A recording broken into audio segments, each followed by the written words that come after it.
Yep, because of the key fob. Need pretty curl. Hey, Donnie. Nope, nothing for the back. This morning.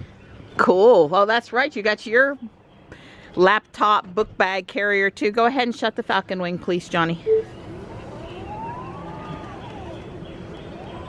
I could have gotten in. It's just easier to wait. Don will pop the door for me now. I said Don will pop the door for me now. Thank you. Yep, Don's all packed up. I took him through tutorial, both online video and real life of the Osmo Pocket. Right, it's in the laptop case. It better be. It is. Yeah, and he's got tissues and cough drops and your Chromebook, right? You brought your Chromebook with you today? Yeah, so he can take notes, and we are, I'm going to drop him off at the McCrimmon Center on NC State after we drop off Johnny. He's got to be there for registration at like 8:30 or something, so we're good. We're good. It's 8:43. 6:43. Thank you. It's 6:43 and we're on time to the school. So Ruby is on 2019.12.11. She went from 8.5 to 12.11. And there's a lot mentioned for this release. Two things that were actually already there. One is the fact that you don't have to do lane confirmations with Navigate on autopilot. And the other thing that was already there, it's a little slow to draw it this morning, is the auto steer stoplight warning, which we haven't tried to test because I haven't run any red lights, especially while on Navigate on autopilot. But at any point, those two things were already there. But other things that they added were, see, it is really slow to draw this morning. Come on. Supercharger improvement, saying that we can get up to 150 kilowatt peak. Great.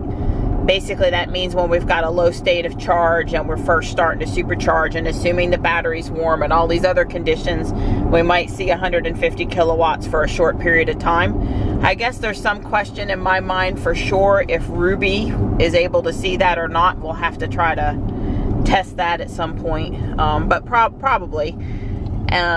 Software updates now, you can see that updates are going out to the fleet, and you can request that it download to your car, and then of course once it is download you can kick it off. So that's pretty cool. They have added some new Tesla Atari games. Right offhand, this 2048 I don't think was there before. We'll certainly look forward to testing that out. It says we have Sentry mode, but Ruby's Autopilot 2.0, and we don't have the ability to record dash cam footage. So I really sort of question exactly what that's going to do for an Autopilot 2.0 car. Maybe it'll fake us out. Right. It'll put it up there and all that stuff, but it just won't be able to record. Right, I think, right, that's what I'm expecting it to play the music and put the stuff up on the screen, and maybe even say recording is happening, but not actually be recording. And I think when Michelle and I are out later, we will try to test Sentry mode. On battery route warm-up, be a little hard to test that until winter, when the battery's actually cold. But you can make sure, I guess, when you get to where you're going to supercharge, that the battery is warm enough to accept the charge at a reasonable state. Additional language support. I guess there are more languages to pick from now. Obviously, we'll keep English, or I'll be really confused. My Spanish is not quite that good. So there's a lot of stuff in here. I don't see the ability to actually see the stoplight and the car to start handling stoplights, which we did see some videos, or at least a video online demonstrating that beta feature. So still looking for that, but you know, hey, that's good. You're always looking for the next update. That's good. So it's going to be another nice day today. We're starting off with these low lying clouds again, and that's going to burn off, and it's going to be in the mid to upper 80s here today. It's going to feel like summer. Have a good day, buddy. We love you. Love you too, Mom. Bye. All right, bye. All right, Mr. NC State, have a good day. Yep. You too. I love you. Yep. Yeah, the NC State campus is just on the west side of downtown. It's really close. So everybody's dropped off, It's 7:40. I'm headed home to grab Kitty and take her to the vet to see if they can do the test this morning. I'll be meeting Michelle. We're going to do our usual shopping, except that we're going to time things to pick Johnny up at 2:10. Since Don won't be able to pick him up today. Don is taking the bus out this afternoon, not because I'm not willing to come and get him, but because he wants to try the bus experiment. So he said he was going to walk home from South Park, but I volunteered to go get him, of course, if he'll just let me know. It'll all work out. As I come down Piney Grove Wilbon on the back way into the house, you can see all these shadows across the road because the sun's rising in the east. It's not very high in the sky yet. And I've had 5, maybe 6 non-necessary breaks for shadows here in this stretch of road this morning. Now, I'm not used to coming down this stretch of road this time in the morning, so I can't say that the braking is due to the new version of the software. All I can say is that, you know, on this stretch of road under these conditions at this software release, it's not been a good experience as far as braking for shadows. I just followed Ruby out of the city how she told me to go. I didn't run into any traffic. It's 8:15 and I'm gonna go in, load Kitty up, and turn back around. Hi, Gray. Good morning, sweetheart. Hey, sweetie. So this is a pretty big conference room. Oh, several hundred people, 4 screens. This is just what we're going to be, I guess, meeting here for the presentation, some of them. But there's quite a few other exhibits. Also got an exhibit hall here with food.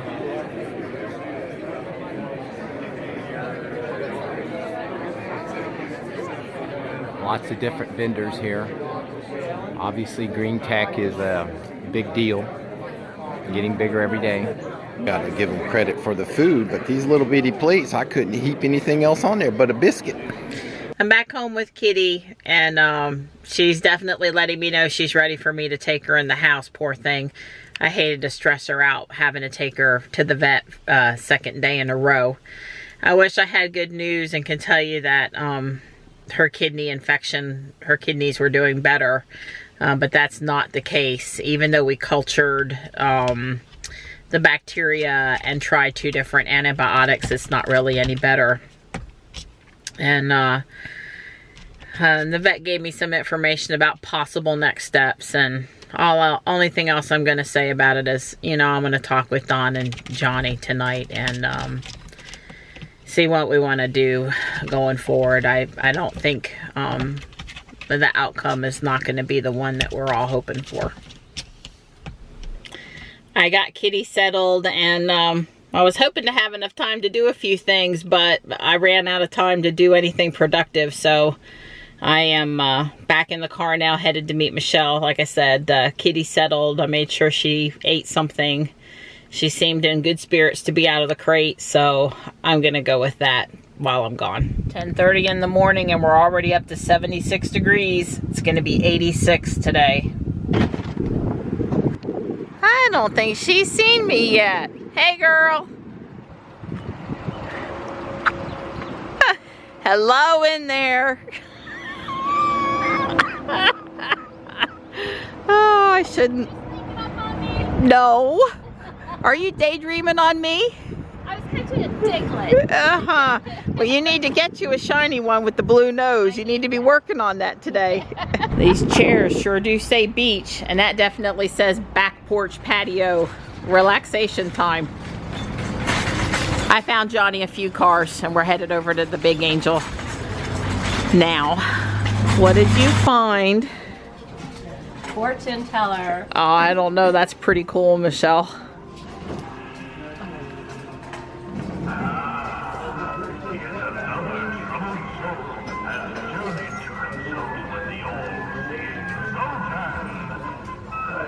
Zoltan. The questions in your heart, Michelle. She has the answers. Are you buying storage stuff again? I need it. I need more room. She's teasing me about it being big too, but your van is here. We'll just put it in your van and then worry about it later. Oh, I want to put it in the Tesla. Put it running around a little bit. All day. Have shuffling fun as we make more purchases. I understand where you're coming from. I agree with the sentiment. Always take the scenic route. Don't like the styling, but I agree with the sentiment. Johnny will definitely approve of that shirt. I promised myself that we wouldn't look at all the shirts again today, but somehow that didn't work out. She got her shiny Diglett. See, I bring you good luck Yes, on you Tuesdays. do. Tuesday is shiny day. I walked past this. I loved it. I wanted to take it home. I have no place for it. And Michelle walked by, picked up this tag, and she's going to take it home. So now I feel better. So we decided to eat at the seafood restaurant next to Guardian Angel Apex because we got to go pick Johnny up at 2:10. And we got to get lunch and shopping in, and then we'll take him to Whole Foods and get him a treat or something. But yeah, it always looks really good here. I'm thinking it's too hot today though to take out. I try. Some days are harder than others. Now, who's this one for? Ariel, definitely. Cute 99%, spoiled 80%, talented 99%, funny 80%, fabulous 80%, pretty 99%, total diva 99.99%. I like it. It's really cute. It's her. Hey, buddy. Hey, Mom. How'd you do today? Good, you?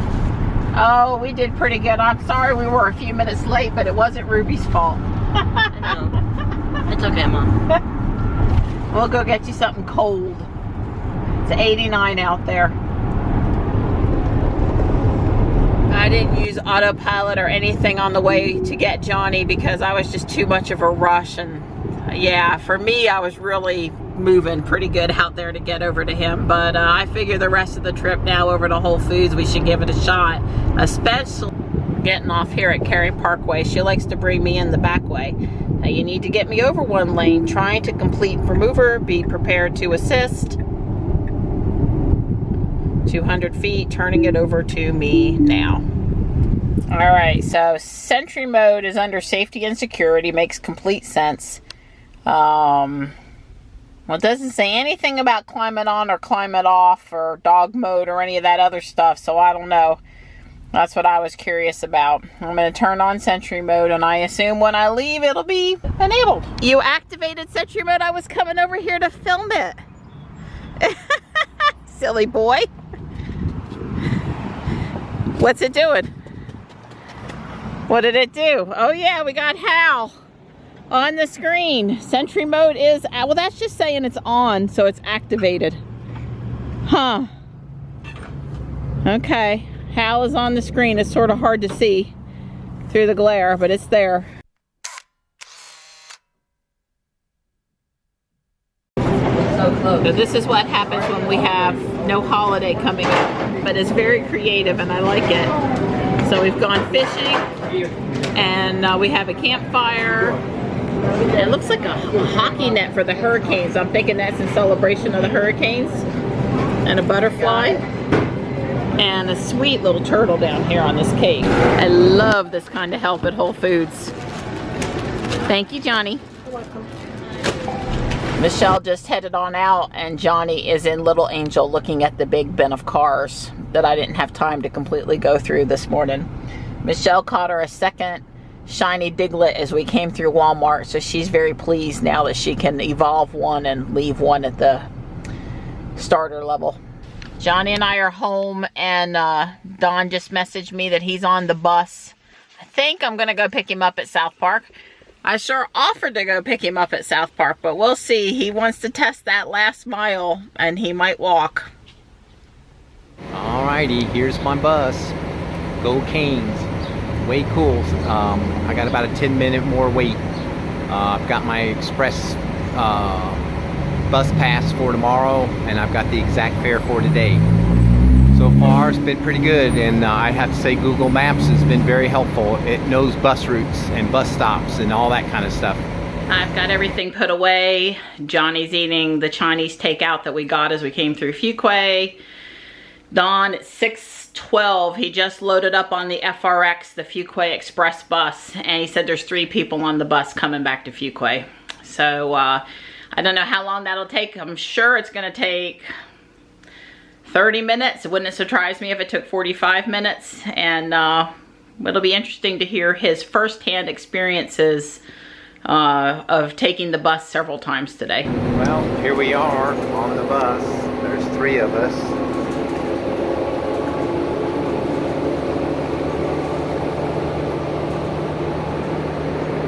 We're boogieing right along.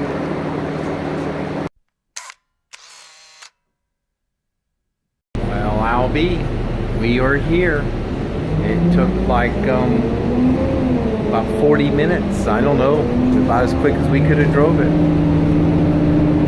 I've got to tell you, express buses are quick, no stopping. I'm very, very impressed.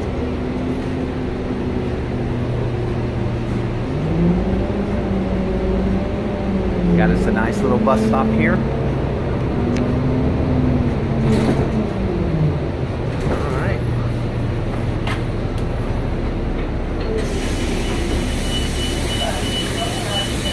Thank you.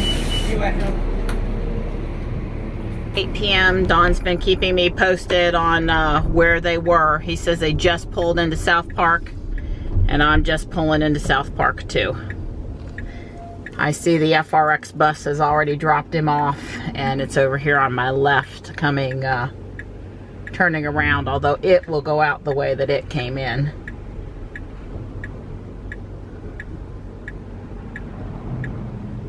I see now. He turned around over here to let the passengers off at the little bus shelter. Very crowded up here, extremely crowded. Almost every parking space in the entire South Park is taken up. You know, I've driven through here and there's not been a soul. Well, when they have 3 ball games going on and Lord knows maybe some basketball inside the building, it's a tight over here. But I see Don, he's got on his aqua shirt today, so he's easy to spot. And then they just got off the bus over here. I see the FRX bus turned itself to not in service. There he is, he's filming me while I'm filming him. There goes the bus. Here comes my sweet ride right here. I tell you, you couldn't time it no better than that. My girl, she's good. There's my sweetie. There's Ruby too. Hey, Don. Hey, the bus opened the door automatically just like Ruby did. The bus was interesting.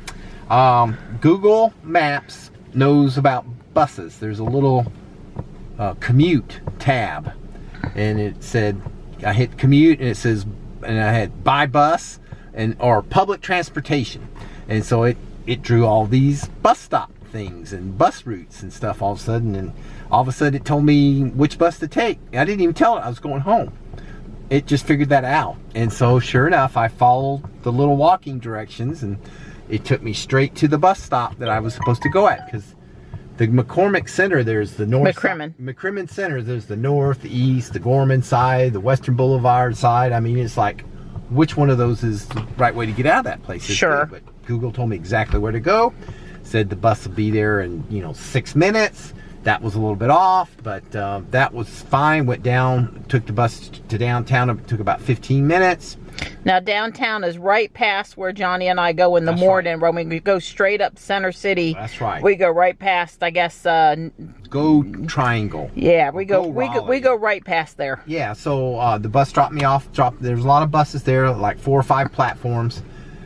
So then I got to experience buying a bus ticket using the vending machine for tomorrow. And I've got You paid with cash leaving McCrimmon Center. That's right. Paid with $2.25. And then I bought a 1-day express pass for $6, and which is not bad. So I get to go to and from for $6 tomorrow, which is not bad. And then I went, and the lady helped me. She told me, oh well, the express bus to Fuquay, you got to go out turn. So I had to walk maybe a couple 300 yards. It was not actually inside of the Go Triangle. Too many buses come and go. The express bus, I guess, they had it park out on the street, and I went out there, waited about 10 minutes, the bus was locked up, but then all of a sudden I heard a loudspeaker, and the lady the bus driver walked up to the bus, and I put my $3, because I had 3 ones. I put $3 in there to buy the ticket home, and there were 3 of us on the bus. But anyway, I need to say the bus was clean. That bus driver, she boogied all right on down the road. We went, I mean, quick. I mean, we got home from the schedule point of view. We were 20 minutes early from the bus schedule. That's how much time it said it was going to take, an hour and 10 minutes. And so no stops from downtown to Fuquay. No, we made 1 stop at Hilltop, at the Food Lion at Hilltop Needmore, and I got a little video of that. Huh. I wonder why there. Well, it's just because it's like halfway, I guess. I don't know. There's a parking lot, you know, people can park there, I guess. It's the outskirts of the northern side of Fuquay, leaving town, I guess, maybe. Tomorrow, I'm going to try to leave home on my unicycle and go to the bus station here in South Park, and then take the bus all the way into downtown, then change buses and go out to the McCrimmon Center, and then, you know, ride my unicycle from the bus stop there. Anyway, the point is, tomorrow I'm going to experience the public transportation last mile. In full. Yeah, in full. Okay. So you found a safe place to lock up your unicycle while you're up at the place tomorrow? I have a place. I've scoped out a place where I can store my unicycle. That's right. Okay. Well, it sounds like your experience today was good. Yep. Don joked that, you know, the bus got him home quicker than I would have. Well, I wasn't so sure how I felt about that. Well, I have to tell you, just because I have to stop to catch a few Pokemon along the way and we go on Pokemon time doesn't mean I'm slow. Well, when we left downtown Raleigh on the express bus, it said we would be home at be at the station in Fuquay at 6:58. Yeah, I actually set an Alexa alarm and got to sleep for a whole 5 minutes before it was time to come get you, because you kept on pulling in the time. I'm like, I had 20 minutes, and then I had 15, and then I had 10, That's and right. I'm like, oh, goodness. And then along the way there, it says, oh, well, we got 18 minutes, and then 13 minutes, and it's like, wow, we were really, so Google kept updating the ETAs, and, you know, of course, we arrived right when it, you know, it finally sunk up right. But so I would tell you, you know, try Google Maps in your city and see how helpful it is. It was very useful for this trip. All right, so now that we got the exciting part out of the way. Yeah, that was the exciting part. I don't know. How was the conference? I know I saw NC Clean Tech posted to Instagram, and they had a booth there. Yes, they did. An exhibit. And I did stop by, say hey to them.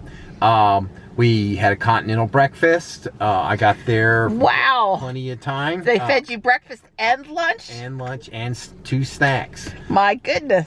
Yes. The keynote speaker roundtable, it was first of all, there were 800 people at this conference. This was not a small conference.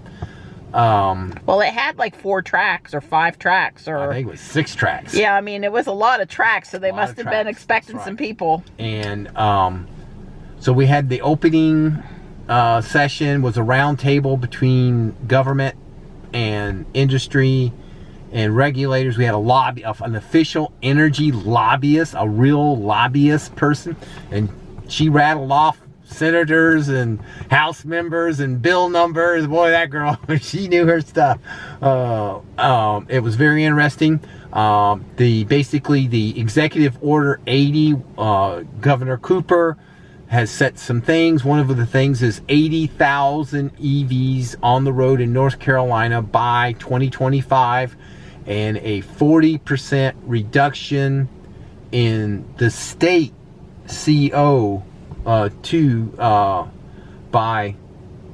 20, I don't think it was 2025, I think it's 2030. I've got it written down. But anyway, he laid out some very specific recommendations, and with an executive order, he can, as the executive of the state of North Carolina, he can make departments and those types of moves, so he can make the state itself more efficient.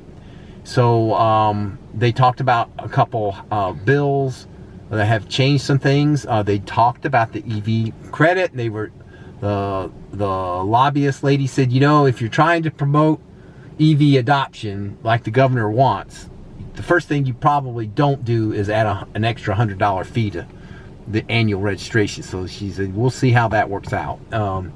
They also talked about, well, the governor didn't sponsor that bill. Or... No, but she was commenting on, you know, the policies. And I would tell you that North Carolina, and I would say this is true about the conference, they did mention the 1.5 degrees climate, 1.5 degrees and 2 degree targets for climate change, but rising temperatures. Yeah, but nobody actually like did anything to say, you know, we've got to. Well, there was one young man who did, I should say, at the very end, say, look, we don't have all the time in the world if we're going to do that. Not only do we, to get 1.5, not only do we have to stop using fossil fuels, we've got to start doing carbon capture and sequestration. But that had to do with wood pellets. But anyway, I attended 3 sessions. The first session was on the energy mix in 2050. And I am very happy to say that they talked about nuclear energy in that. The room seemed to be very pro-nuclear. They did talk about renewables, but they still felt like, I still could not believe it. I believe they said it was going to be 14% of our energy in 2050 was still going to come from coal in North Carolina for our electricity grid. Wow. I just could not believe that. I would say Duke is not. Duke was part of this panel and this speech, and you know the guy was very polished, and you know he did well, but you know Duke's a business, and they're doing everything's on a cost basis. And they did point out several times today that when you have to use the cost of the wholesale, in other words, the fact that renewables and storage are basically right there at natural gas prices, you know, right there isn't quite good enough. It's actually got to be cheaper, because they've already got the gas. It's already a known technology, and since there's no price on carbon, as far as Duke is concerned, natural gas is just as good as renewables with storage. So the only way that they're going to reduce natural gas and go to renewables plus storage is renewable plus storage has got to be cheaper. And not, you know, the equivalent isn't enough. It's got to be cheaper, unless of course policymakers start putting the screws to them. So that was interesting. So that mix, I was very happy to hear them talk about nuclear. They talk about modular. They had a representative from GE Hitachi, who of course is the biggest supplier of nuclear reactors in the world. And the guy said, yeah, it's a tough slog in America, but we're doing well outside of America. They said they have a 300 megawatt, which is small, modular plant licensed in Utah that they are using for experimental purposes out there. So I was glad to hear that. I talked to the guy after.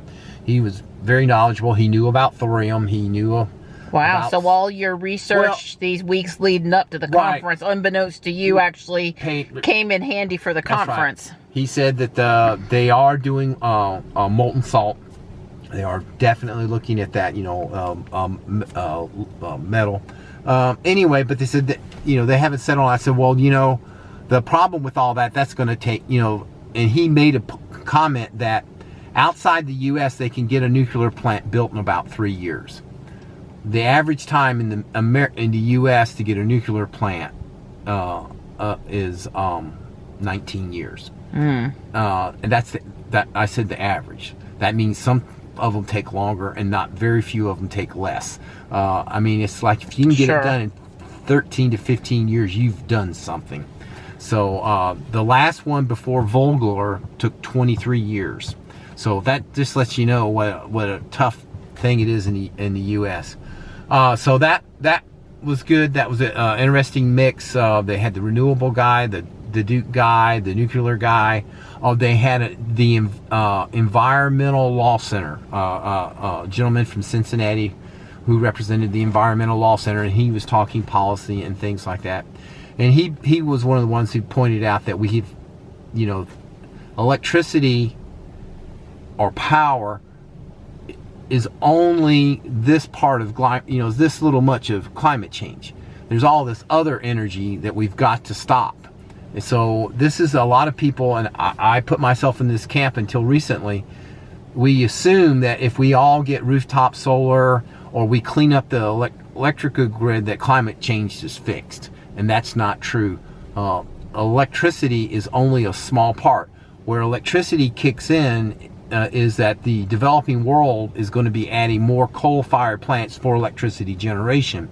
So that is where why cleaning up the using renewables, if we can get those cheap enough that the developing world, instead of installing coal, they install renewables. That's a good thing. Anyway, he touched on that, but not in any great detail. So the next session was after lunch. We had a great lunch at Smithfield. Had fried chicken, barbecue, macaroni, dirty rice. It was yummy. Oh, excuse me. Nana pudding for dessert. It was yummy. But after lunch, wow, they pecan pies? No, No, pecan pie, they had no. the nanner pudding, okay, Nanner because they pudding, do yes, sell the little Sara Lee pieces of pecan pie right. over at Smithfield's But too. it was nice and hot. I mean, they did a good job. So the session after lunch was I took the renewable track at that point. I was actually in the utility track for the energy mix in 2050. That was the utility track. So I switched over to the renewable track for the afternoon sessions. The first one was on storage. And they had a gentleman from a company down in Florida that does grid storage. And he called it behind the meter storage for a large industrial. And he explained that it isn't just snap your fingers and that's the right economics. They basically like the customers to give them about a year's worth of data.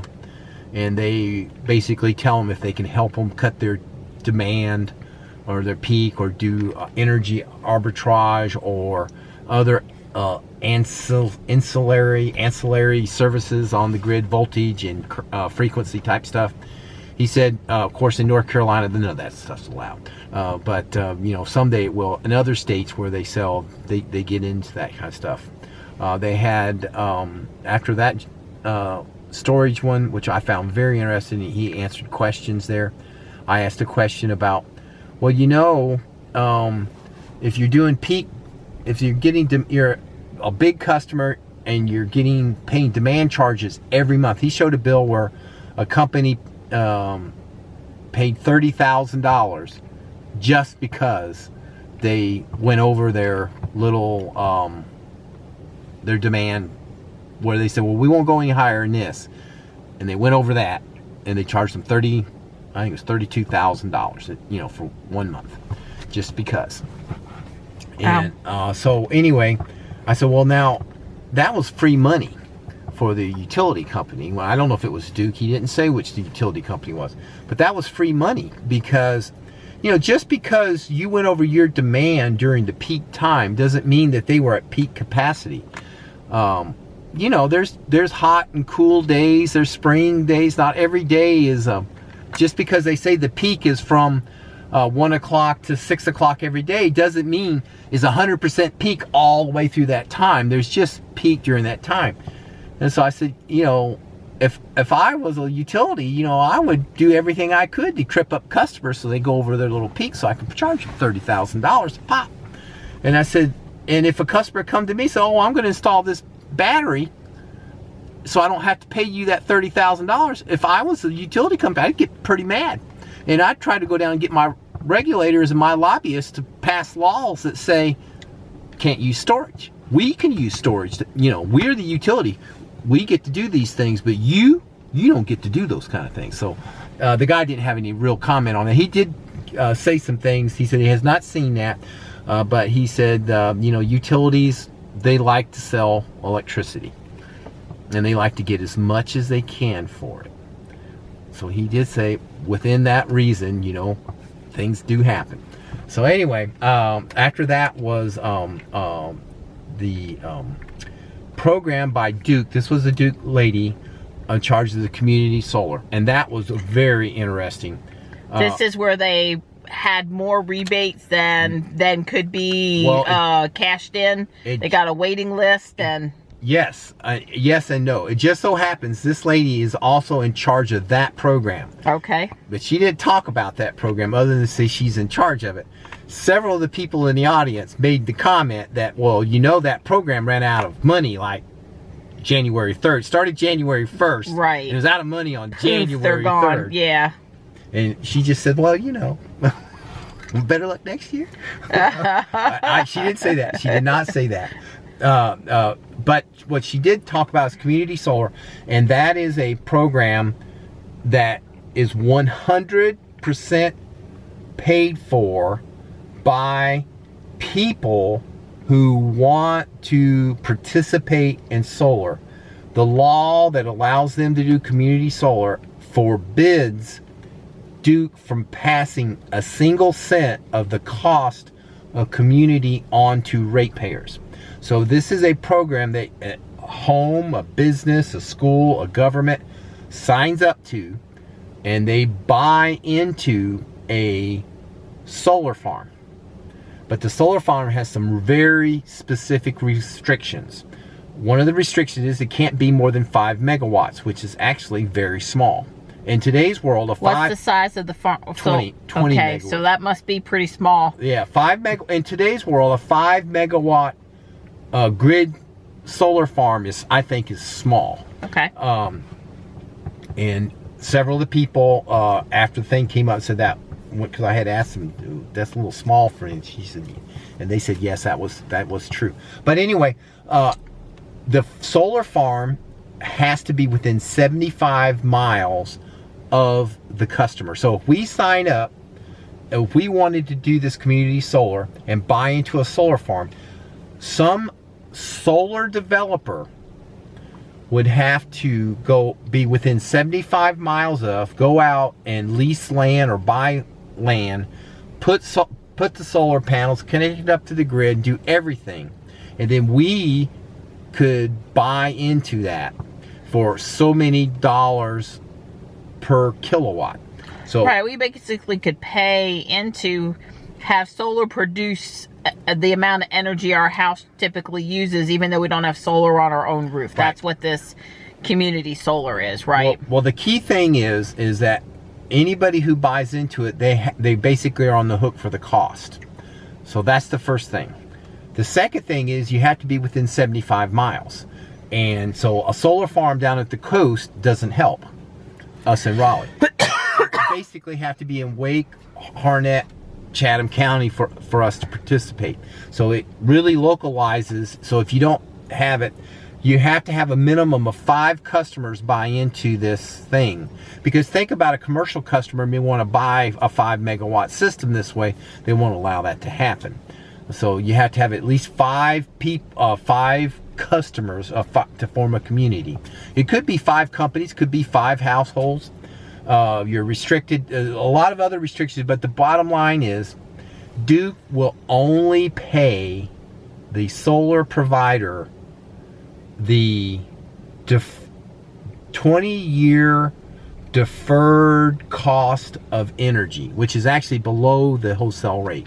So they're only going to pay a solar developer a couple cents a kilowatt, maybe 4 cents.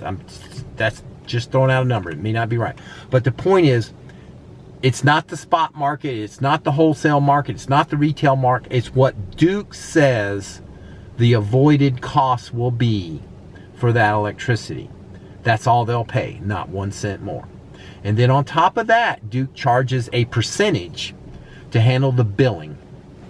Because, you know, they're going to add this to our bill. Right, fees. And fees. And all the Duke employees, like this lady who work in this program, you have to pay their salaries too. Because remember, not 1 cent of this program can be passed on to ratepayers. Only the people who are participating have to pay this thing. So I predict this thing's going to be a total and complete flop.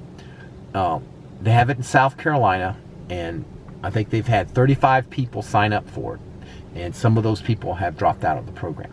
So I don't expect, this is just, put a gun to my head here. I was hoping it would be something. Didn't mean to get it off deep, but that community solar is a good idea, but this particular implementation is like, Duke basically said, well, you know, if we can get some greenies to sign up for this, they buy everything, they upfront all the cost, and then what we get to do is PR and say that, oh, well, we have community solar, and that's another 0.5% we can add on to our renewable portfolio. Say, oh, we get 6.2% or 6.7% of our energy from renewables because, you know, they get all the credit, they get everything. You could, the lady said on the one in South Carolina, if everything worked perfect, the one that they got going down there, could be, the payback could be as early as 9 years. And it's you sign up for 20 years. So you're on the hook for 20 years. It might pay for itself in 9. And that's a good one. So I don't know. This is basically to encourage Duke to install solar, I guess. That's all I can say. It's a PR thing. And the last session of the day that I attended was biomass, and specifically it was related to pellets, wood pellets. North Carolina is one of the states that produces literally billions of dollars of wood chips and puts them on a ship and sends them over to Europe. And they use the wood pellets to heat their homes and make electricity with in the EU. But the EU is reconsidering how carbon neutral wood pellets are. In theory, wood pellets should be renewable or carbon neutral, because you cut down trees, plant new trees. The new trees absorb the carbon that burning the old trees that you cut down absorb that carbon that goes in the atmosphere because you burnt those trees. The new trees are, in theory, are supposed to do that, but there's some other overheads. So they had a young man who was an environmentalist, basically says, you know, we just got to stop burning. There's just no good way to burn. You know, we need to grow forests to capture CO2 and basically sequester it, which is true. And the lady was from the industry, from the biggest company in that industry, and she, you know, well, we're sustainable, we really are. I would tell you that, and there was also a third person there who was a doctor, a PhD, forestry and economics from NC State there, and he had introduced the whole thing. And he basically was participating on an expert panel that the EPA had, and they could not really define it as carbon neutral. They couldn't say it wasn't carbon neutral, but they were unwilling to say it was carbon neutral. So you know, he said that the tree itself doesn't have that much carbon in it. It's all the stuff on the ground, all the leaves and the, you know, the peat, all that stuff, all that organic material.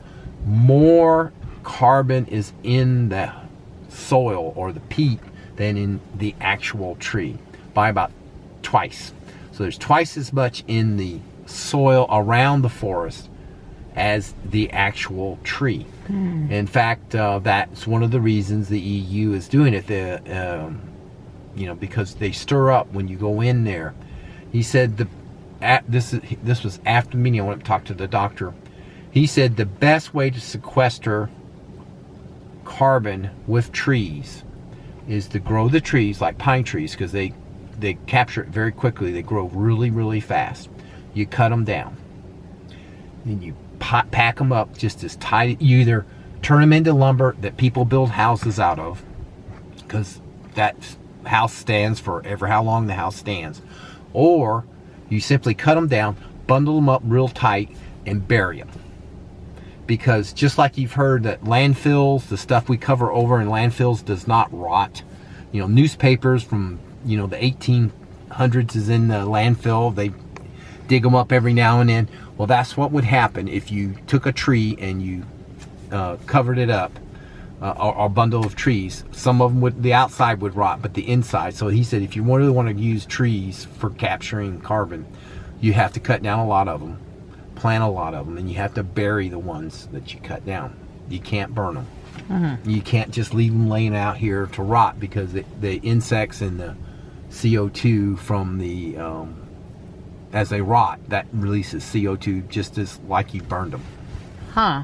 So that was an interesting thing. He was that Dr. Abt, A-B-T was his name, Bob Abt. He was very knowledgeable, and you know, he was walking a fine line. I understand. Anyway, so even being a tree hugger might not be a good thing or something, huh? That's right. Well, the big news tomorrow is our after the governor's coming. Oh, wow. So I look forward to hearing Governor Cooper speak. Way cool. Did you survive with your cough today? Yeah.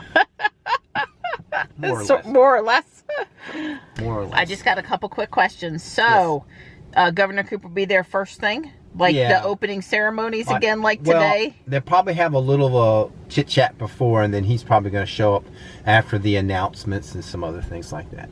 Okay. Do you know what track you're going to do, or what things you're going to go see tomorrow? Or actually, no. I have the tracks. I have the maps. Kind of need to maybe study that a little bit tonight, so you'll know where you want to head. Yep. It must be overwhelming to have to pick, because there must be so many good things going on at one time. How can you even choose? And every one of the ones that I picked, there was another one. It was, oh gosh, should I do this one or should I do that one? And just to say, I would have gone with you to the conference had it not been as costly as it was to attend. Yeah, and gone to a different track than you. But we figured, well, get one of us in there, and obviously you would enjoy it. I would enjoy it, but you would enjoy it a little more than me. So Maureen from the Energy up at Halifax Rapid. Oh, okay. Mosine was there. You saw Mosine today? Yeah, got a hug. Oh, wow, that's great. She said say hello to you and say hello to Johnny. Wow, that's fantastic. Well, that would make sense that she would have been involved up there. Sure. Well, like I said, there's 800 people. I mean, this is also the 19th one of these. They've had it for 19 years now. Wow. So that's very interesting. I mean, I didn't realize it goes on. Right. Let's see, what else was I gonna... So I guess they're gonna feed you again tomorrow, breakfast and lunch too, huh? Yep. I'm hoping. And I don't know, what else was I gonna ask you? And one last thing. Are they filming it? And have people that paid to go? Are you going to be able to either get the presentations or get access to the videos? Will you be able to go home and look at some of the other tracks? I did not see them actually filming. They did film the keynote speech in the morning. The utility one with what's going to be the mix in 2050. In 2050, there was somebody there videoing, but I did not see any other videos. So, well, it would be nice, if not video, at least access to, if you're a paid attendee, sometimes they give you a disc, or they tell you where you can. That would be nice. Or they tell you where you can go. Sorry. I'm keeping him up past this bedtime now. It's been a long day. Yeah, I've had a tough commute. Yeah, I mean, especially when there's 6 tracks going on at all times, and there's 4 tracks a day. So that's like 20 4 sessions. So that's like 24. Yes, right. And so you only got to go to 4 of them. That's right. And like the other, I guess they really expect for people to stay within their role. And you don't really have a role except for interested citizens. So, you get to kind of pick and choose. That's right. Yeah. Well, thanks for going today. That does sound like some fascinating stuff. And I did get continuing education's credit. I badged filled out the paperwork. Yeah, badged it. So I'll get some of that. Way cool. I am a little bit bummed to report that the charge port door did not open by itself tonight. You would have hoped in 2019.12.11 that they would have got that software bug fixed. I did tell you guys they confirmed that it is a software bug when we were at the service center last week. Not the end of the world, but come on guys, how hard can it be to fix it?